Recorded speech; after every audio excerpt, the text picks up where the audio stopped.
ಉಗ್ರಂ ವೀರಂ ಮಹಾವಿಷ್ಣುಂ ಜ್ವಲಂತಂ ಸರ್ವತೋಮುಖಂ ನರಸಿಂಹಂ ಭೀಷಣಂ ಭದ್ರಂ ಮೃತ್ಯೋರ್ಮೃತ್ಯುನಮಾಮ್ಯಹಂ. ಶ್ರೀ ಗುರುಭ್ಯೋ ನಮಃ ಪರಮಗುರುಭ್ಯೋ ನಮಃ ಶ್ರೀಮದಾನಂದ ತೀರ್ಥ ಭಗವತ್ಪಾದಾಚಾರ್ಯ ಗುರುಭ್ಯೋ ನಮಃ. ಎಲ್ಲರಿಗೂ ನಮಸ್ಕಾರ. ನನ್ನ ಹೆಸರು ವಿ ನರಹರಿ ಆಚಾರ್ ಅಂತ, ಎಲ್ಮೇಲಿ ಮನೆತನದವರು. ನಮ್ಮ ತಾತ ಅವರು ಎಸ್ ರಾಘವೇಂದ್ರ ಆಚಾರ್ ಅಂತ, ಅವರು ಹರಿಕಥಾ ವಿದ್ವಾನರು ಮತ್ತು ಜ್ಯೋತಿಷ್ಯ ಪಂಡಿತರು ಕೂಡ ಆಗಿದ್ದರು. ನಮ್ಮ ತಂದೆಯವರು ಡಾಕ್ಟರ್ ಎಸ್ ಆರ್ ವಾದಿರಾಜಾಚಾರ್ ಅಂತ, ಅವರು ಕೂಡ ಜ್ಯೋತಿಷ್ಯರು.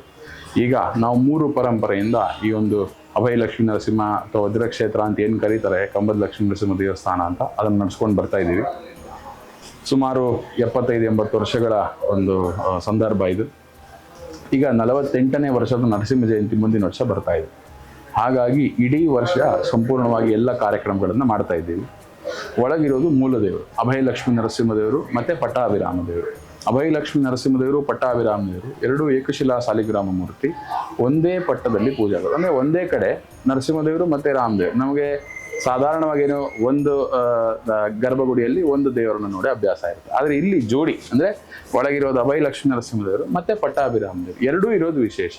ಏನದು ವಿಶೇಷ ಅಂದರೆ, ಪಟ್ಟಾಭಿರಾಮ ದೇವರು ಅಥವಾ ರಾಮದೇವರು ಧರ್ಮ ಸಂಸ್ಥಾಪನೆ, ಧರ್ಮ ಪರಿಪಾಲನೆ ಹೇಗೆ ಮಾಡಬೇಕು ಅಂತ ತೋರಿಸ್ಕೊಟ್ರೆ, ಆ ಧರ್ಮ ಮಾಡಿದ್ರೆ ಯಾವ ರೀತಿ ಉಗ್ರವಾಗಿ ಸಂಹಾರ ಮಾಡೋದಕ್ಕೆ ಶಕ್ತಿ ಇದೆ ಭಗವಂತನಿಗೆ ಅನ್ನೋ 2 ದಶಾವತಾರ ರೂಪಗಳು ನರಸಿಂಹದೇವರು ಮತ್ತು ರಾಮದೇವರು. ಅದೆರಡೂ ಒಂದೇ ಕಡೆ ಪೂಜೆ ಆಗೋದು ವಿಶೇಷ.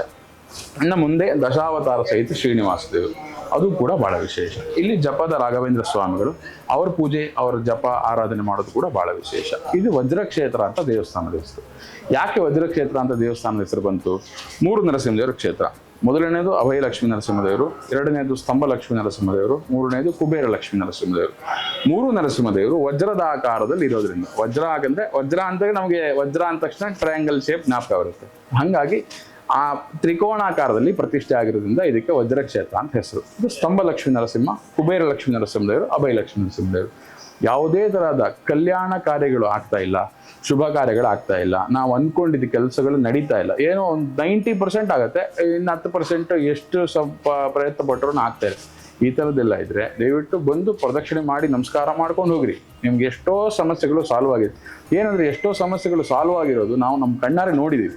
ಹಂಗಾಗಿ ಅದೊಂದು ಭರವಸೆ ಅಂತ ಹೇಳ್ಬೋದು. ಬಂದು ಪ್ರದಕ್ಷಿಣೆ ಮಾಡಿ ನಮಸ್ಕಾರ ಮಾಡಿ ಅರ್ಚನೆ ಮಾಡಿಸಿ ಸೇವಾದಿಗಳನ್ನು ಮಾಡಿಸಿ ಹೋದವ್ರಿಗೆ ಭಗವಂತ ಸಂಪೂರ್ಣ ಅನುಗ್ರಹ ಮಾಡೇ ಮಾಡ್ತಾರೆ ಅನ್ನೋದು ನಮ್ಮ ನಂಬಿಕೆ. 2 ತೆಂಗಿನಕಾಯಿ ಇಟ್ಕೊಳ್ರಿ, ವೀಳ್ಯದೆಲೆ ಅಡಿಕೆ ಇಟ್ಕೊಳ್ರಿ. ನಿಮ್ಗೆ ಯಾವುದೇ ಸಮಯದಲ್ಲಿ ಈಗ ಯಾವುದೋ ಕೆಲ್ಸಕ್ಕೆ ಹೋಗ್ತಾ ಇರ್ತೀರಿ, ಇಲ್ಲ ಮನೆಯಿಂದ ಹೊರಗಡೆ ಹೋಗ್ತಿರ್ತೀರಿ, ಭಯ ಆಗ್ತಿರುತ್ತೆ, ಯಾವುದೋ ಭಾಳ ಇಂಪಾರ್ಟೆಂಟ್ ಕೆಲಸ ಇರುತ್ತೆ, ಅದು ನೀವು ಮನಸ್ಸಲ್ಲಿ ಈ ದೇವಸ್ಥಾನಕ್ಕೆ ಬರೋದಕ್ಕೆ ಸಮಯ ಇರಲ್ಲ. ಆ ಟೈಮಲ್ಲಿ ಏನು ಮಾಡ್ಬೋದು ಅಂದರೆ ಇದು ಬೆಸ್ಟ್. ಯಾಕೆ ಸ್ತಂಭದ ನಮ್ಮದು ಆಲ್ರೆಡಿ ಆಕಾರ ಇರುತ್ತೆ ನಿಮ್ಮ ಹತ್ರ. 2 ತೆಂಗಿನಕಾಯಿ, 2 ವೀಳ್ಯದೆಲೆ ಅಡಿಕೆ, ಇದನ್ನ ಇಟ್ಟುಕೊಂಡು ರಕ್ಷಕ ಮಹಿಮಾಸಕ್ತಂ ಸದಾ ಸರ್ವತ್ರ ಸರ್ವದಾ ವಾದಿರಾಜ ಗುರುರ್ದೋತಂ ಭೂತರಾಜಂ ನತೋಸ್ಮ್ಯಹಂ ಇದನ್ನಾದ್ರೂ ಹೇಳ್ಕೊಳ್ರಿ. ಉಗ್ರಂ ವೀರಂ ಮಹಾವಿಷ್ಣು ಮಂತ್ರನಾದ್ರೂ ಹೇಳ್ಕೊಳ್ರಿ. ಯಾವುದೇ ನರಸಿಂಹದೇವರ ಮಂತ್ರ ಅಥವಾ ಭೂತರಾಜರ ಮಂತ್ರವನ್ನು ಹೇಳ್ಕೊಂಡ್ರೆ ನಿಮಗೆ ಇಮಿಡಿಯೇಟ್ಲಿ ಸೊಲ್ಯೂಷನ್ ನಾವು ಸಿಕ್ಕಿರೋದು ನೋಡಿದ್ದೀವಿ. ನಾವು ಹೋದ್ಸರಿ ಭೂತರಾಜರ ಪೂಜೆಗೆ ಲಾಸ್ಟ್ 2 months ಬ್ಯಾಕ್, ವೈಶಾಖಕ್ಕಿಂತ ಮುಂಚೆ ಒಬ್ರು ಭೂತರಾಜರ ಪೂಜೆಗೆ ಬಂದಿದ್ರು. ಬಂದಾಗ ಅವರು ನಿಂತ್ಕೊಳ್ಳೋಕೆ ಕೂಡ ಆಗ್ತಿರಲಿಲ್ಲ. ಅವ್ರು ವೀಲ್ ಚೇರಲ್ಲಿ ಬಂದಿದ್ದು ವಾಪಸ್ ಹೋಗ್ತಾ ಆರಾಮಾಗಿ ನಡ್ಕೊಂಡು ಹೋಗಿದ್ರು. ಇದು ನಾವು ನೋಡಿದ್ದೀವಿ. ಅವರು ನಮಗೆ ಥ್ಯಾಂಕ್ಸ್ ಹೇಳೋಕ್ಕೆ ಮತ್ತೆ ಇನ್ನೊಂದ್ಸಲಿ ಬಂದು ಅವರು ಮತ್ತೆ ಸ್ವೀಟ್ ಎಲ್ಲ ತಂದ್ಕೊಟ್ಟಿದ್ರೆ ನಮಗೆ ಇದು ಭಾಳ ಸಂತೋಷ ಆಯಿತು. ಎಷ್ಟು ವರ್ಷದಿಂದ ನಮಗೆ ಸರಿಯಾಗಿರಲಿಲ್ಲ, ಈಗ ತುಂಬ ಚೆನ್ನಾಗಾಗಿದೆ ಅಂತ ಅವರೇ ಬಂದು ನಮಗೆ ಕಣ್ಣಾರೆ ಹೇಳಿದ್ದು. ನಾನು ಯಾವಾಗೂ ಒಂದು 30 ವರ್ಷ 40 ವರ್ಷ ಮುಂಚೆ ನಡೆದಿದ್ದಲ್ಲ, ಈಗ 2 ತಿಂಗಳಿಗೆ ಮುಂಚೆ ನಡೆದಿದ್ದನ್ನು ಹೇಳ್ತಾ ಇದ್ದೀನಿ. ಯಾಕಿದಂದರೆ, ಒಬ್ಬ ಮನುಷ್ಯನಿಗೆ ಧೈರ್ಯಂ ಸರ್ವತ್ರ ಸಾಧನ. ಯಾವಾಗಲೂ ನಮ್ಗೆ ಧೈರ್ಯ ಇರಲೇಬೇಕು. ನಾವು ಜೀವನದಲ್ಲಿ ಮುಂದೆ ಹೋಗ್ಬೇಕಂದ್ರೆ ಧೈರ್ಯ ಬೇಕು. ಆ ಧೈರ್ಯ ಭಗವಂತ ಕೊಡೋದ್ರಿಂದ ಆ ಭಗವಂತನಿಗೆ ಬಂದು ಶರಣಾಗ್ಬಿಟ್ರೆ ಮಿಕ್ಕಿದೇನು ಬೇಕಾ ಭಗವಂತ ನೋಡ್ಕೊಳ್ತೇನೆ ಅನ್ನೋ ನಂಬಿಕೆ. ನಮ್ಮ ಮನೆತನದ ಬಗ್ಗೆ ಯಾಕೆ ಇಷ್ಟು ಗೌರವ ಜನಗಳಿಗೆ? ಬಂದು ಪ್ರದಕ್ಷಿಣೆ ನಮಸ್ಕಾರ ಮಾಡಿದ್ರೆ ಇಂಥ ಫಲಗಳು. ಇದೊಂದು ಈ ಒಂದು ದೇವಸ್ಥಾನದ ಸಂಪೂರ್ಣ ಎಲ್ಲ ನೋಡ್ಕೊಂಡಿದ್ದು ನಮ್ಮ ತಾತ ಅವರು ಮತ್ತು ನಮ್ಮ ತಂದೆಯವರು. ನಮ್ಮ ತಾತ ಅವರು ಪೂಜೆ ಮಾಡಿದ್ದು ನೀವು ಆಗಲೇ ನೋಡಿದ್ರಲ್ಲ, ಭೂತರಾಜರು. ನಿತ್ಯದಲ್ಲಿ ಪ್ರತಿ ಪೌರ್ಣಮಿ ಪೂಜೆ ಆಗತ್ತಲ್ಲ, ಅದು ನಮ್ಮ ತಾತ ಅವರು ಪೂಜೆ ಮಾಡಿರುವಂಥ ಭೂತರಾಜರು. ಇದು ನಮ್ಮ ತಂದೆಯವರು ಪೂಜೆ ಮಾಡಿರುವಂಥ ಭೂತರಾಜರು. ನಾವು ಅದನ್ನು ಮುಂದುವರಿಸ್ಕೊಂಡು ಬರ್ತಾ ಇದ್ದೀವಿ ಅಷ್ಟೇ.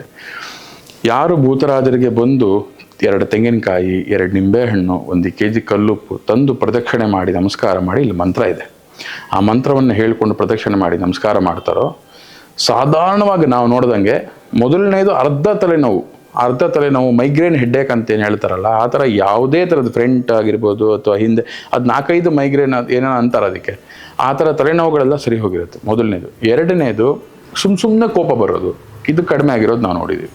ಮೂರನೇದೇನು ಗೊತ್ತಾ, ನಾವು ಊಟ ಮಾಡಿರ್ತೀವಿ, ಊಟ ಮಾಡಿದ್ಮೇಲೆ ಹೊಟ್ಟೆ ಹಸಿಯೋದು.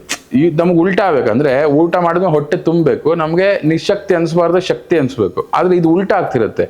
ಊಟ ಮಾಡಿದ ಮೇಲೆ ನಿಶಕ್ತಿ ಅನಿಸ್ತಾ ಇರುತ್ತೆ, ಊಟ ಮಾಡಿದ್ಮೇಲೆ ಮತ್ತೆ ಇನ್ನು ಸ್ವಲ್ಪ ಹೊತ್ತು ಬಿಟ್ಟು ಮತ್ತೆ ಹೊಟ್ಟೆ ಹಸುವಂತಿರುತ್ತೆ. ಈ ಥರದ್ದೆಲ್ಲ ಏನೇ ಸಮಸ್ಯೆ ಇದ್ರೂ ಬಂದು ಭೂತರಾಜರ ತೀರ್ಥ ಪ್ರೋಕ್ಷಣೆ ಮಾಡಿ ನಮಸ್ಕಾರ ಮಾಡಿಕೊಂಡು ಪ್ರದಕ್ಷಿಣಾದಿ ಸೇವೆಗಳನ್ನು ಮಾಡಿದ್ರೆ ಅವರೆಲ್ಲ ಸರಿ ಹೋಗಿರೋದನ್ನ ನಾವು ನೋಡಿದ್ದೀವಿ.